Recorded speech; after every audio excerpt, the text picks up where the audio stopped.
আজকে আমি তোমাদের সাথে সম্পূর্ণ অন্যরকম একটা রেসিপি শেয়ার করব, যেটা ভীষণই খেতে টেস্টি হয় আর অনেকই ট্রেডিশনাল। তাহলে চলো রেসিপিটা আমরা খুব তাড়াতাড়ি দেখে ফেলি। প্রথমেই এখানে আমি দু রকমের ছোট মাছ নিয়েছি, পুঁটি মাছ আর চিংড়ি মাছ। মাছগুলোকে খুব ভালো করে পরিষ্কার করে হালকা করে নুন আর হলুদ মাখিয়ে রেখে দিয়েছি।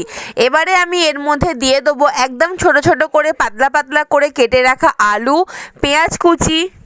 আজকের রান্নাটা খুবই ট্রেডিশনাল হবে, সেই জন্যে আমি বাটা মশলার ইউজ করব। এখানে আমি শুকনো লঙ্কা আর জিরে বাটা দিয়েছি, তারপরে আদা রসুন বাটা দিয়েছিলাম ওপর থেকে হলুদ গুঁড়ো, স্বাদ অনুযায়ী নুন, আর দিয়েছিলাম কাঁচা পাকা লঙ্কা। তারপরে আমি দিয়ে দেবো সামান্য একটুখানি লেবুর রস, তোমরা চাইলে এটাকে স্কিপও করতে পারো। আর দিয়ে দেবো পরিমাণে একটু বেশি সর্ষের তেল। এবার সমস্ত উপকরণ আর মশলাগুলোকে বেশ ভালো করে আমি এখানে মাখিয়ে নেব। মশলার সাথে কিন্তু মাছগুলোকে বেশ হাতে সময় নিয়ে অনেকক্ষণ ধরে মাখাতে হবে। যত ভালো করে মাখবে রান্নাটা খেতে কিন্তু ততটাই বেশি টেস্টি হবে। তারপরে আমি ওপর থেকে দিয়ে দেবো কালো জিরে। তোমরা অবশ্যই কালো জিরে দেবে, মুখে যখন এই কালো জিরেগুলো পড়বে খেতে কিন্তু বেশ টেস্টি লাগবে। তারপরে একটা বেশ বড় আমি বেগুন নিয়েছি, তোমরা সাদা বেগুন কিংবা কালো বেগুন যে কোনো একটা বেগুন নিতে পারো। বেগুনটাকে 4 কোনা করে কেটে নেবে, ঠিক আমি যেইভাবে কাটছি। বেগুনটার ভেতরেও দেখবে কিছু অংশ রয়ে গেছে, সেইটাকে তোমরা ছুরি দিয়ে কেটে সমান করে নেবে, ঠিক আমি যেইভাবে করছি।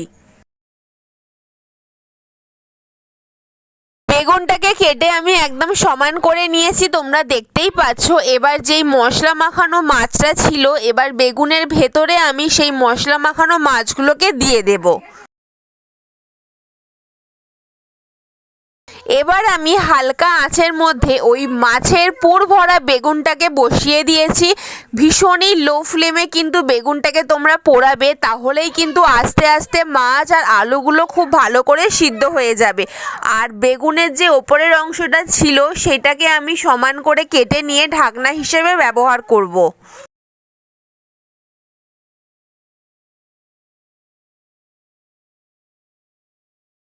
বেগুনের নিচে দিয়ে কিন্তু খুব ভালোভাবেই তাপটা আসছে, তোমরা দেখতে পাচ্ছ। ওপরে যে ঢাকনা হিসেবে যে বেগুনটা আমি ব্যবহার করেছিলাম সেটাও কিন্তু আস্তে আস্তে কালার এসে গেছে।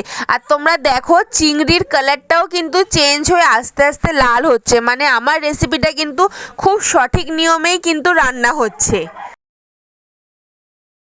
সম্পূর্ণ রান্নাটা কিন্তু হতে আমার সময় লেগেছিল 25 থেকে 30 মিনিট। এখানে কিন্তু আমার মাছের পুর ভরা বেগুন একদম রেডি হয়ে গেছে। ওপর থেকে সামান্য একটু ধনেপাতা আর পেঁয়াজ কুচি দিয়েছিলাম যাতে সুন্দর দেখা যায়। ব্যাস রেডি হয়ে গেল আজকের রেসিপি।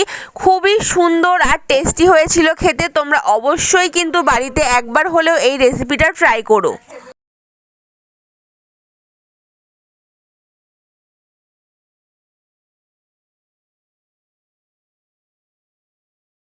তাহলে চলো আজকের রেসিপিটা তোমাদের কেমন লাগলো আমাকে অবশ্যই জানিও। ভালো লাগলে অবশ্যই লাইক, কমেন্ট আর সাবস্ক্রাইব করে দিও। তোমাদের লাইক কমেন্ট আমাকে উৎসাহ করে প্রত্যেকদিন নতুন নতুন রেসিপি তোমাদের সাথে শেয়ার করতে।